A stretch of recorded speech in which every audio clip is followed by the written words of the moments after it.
Hello mga kapopo! Ayan, for today's video ay papakita ko naman sa inyo kung paano ba natin tatapusin yung on mic task ng mga mail account dito sa Popo apps.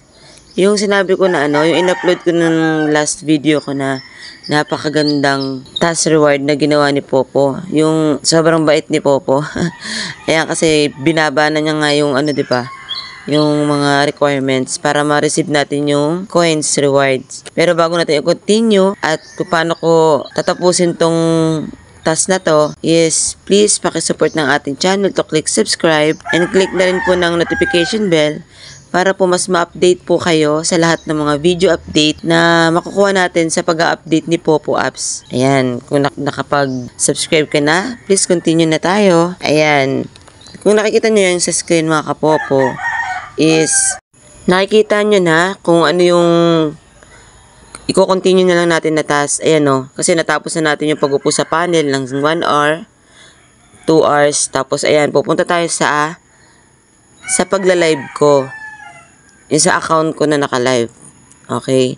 Kasi gusto kong gusto kong tapusin yung task ng mail account ni Mr. pero kailangan din natin makuha yung wish ko. Ayan sa taas, naka-lips.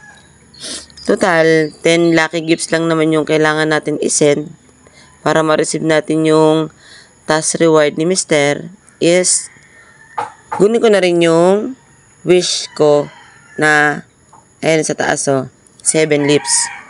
Kasi total, yung kada lips naman is 100 coins lang naman yan. Okay? Ayun na lang gagawin natin. Malay mo, yung 600 natin lumago pa, diba? Tingnan natin. Ayan, mag-send ka lang ng 7 dyan. Kasi ang task natin is 2 muna, diba? Para makuha yung 200 coins. Ayan, 2 muna. Tapos, i-receive natin yung rewards. Magkano yung rewards? Sa totoo lang mga kapopo, napakaganda rin itong task na to para sa mga mail account natin kasi 'di ba? Nakakatulong na tayo sa task ni Mrs. 'di ba? Sa Mrs. ng mga mail account.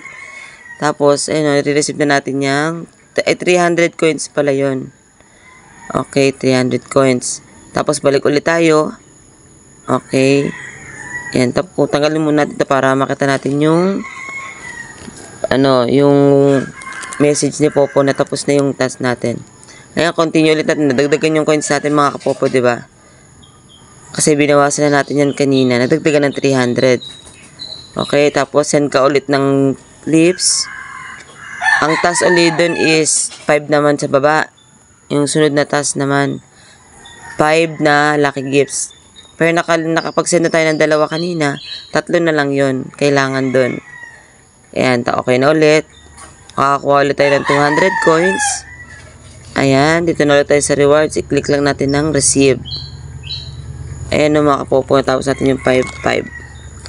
Okay, next naman is yung 400 coins. Kailangan natin ng 10 lucky gifts.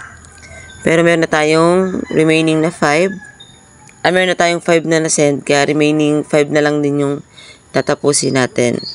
Yan, pasensya na sa mukha. Kasi antok na yan. Yan talaga pag antok na mga kapopo. Okay. Ayan, continue natin. Send lang ng 5. Ang matitiran lang dito is 100. Ayan. Yun nga mga kapopo, medyo nakakalungkot kasi hindi tayo nanalo dyan. Hindi tayo panalo sa ating paghahagis ng lucky gift. Pero, okay lang. At least, diba? Nakuha natin yung wish task natin para sa ating female account.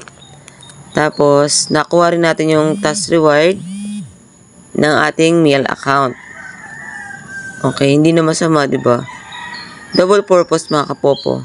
Kaya, kayong mga female, kung meron naman kayong asawa o meron kayong magagamit na male account, gawin nyo na lang din. Makakatulong din yan sa female account nyo. Okay. Wala namang yun. Hindi naman pandaraya yun kasi, diba, sariling, ibang account naman yun Pati kay Mr. nyo naman yun. Siyempre, si Mr. natin, hindi masyadong hindi natin masyado madadala sa Popo kasi may sarili silang trabaho. 'Di ba? At least tayo na lang gumagawa ng account nila. Nakakatulong pa sa account natin, personal, 'di ba? Ayun, hanggang dito na lang mga kapopo yung ating video tutorial. Sana po is nakatulong to at sana ay naintindihan nyo kung paano gawin. Ayun, i-receive na lang natin yan. Okay, receive na. Tapos na yung task reward ng mga meal. And nakatulong tayo sa wish grant ng ating female account. Ayan. Sana nakasubscribe ka mga kapopo. And thank you for watching. See you on the next video tutorial. Bye-bye!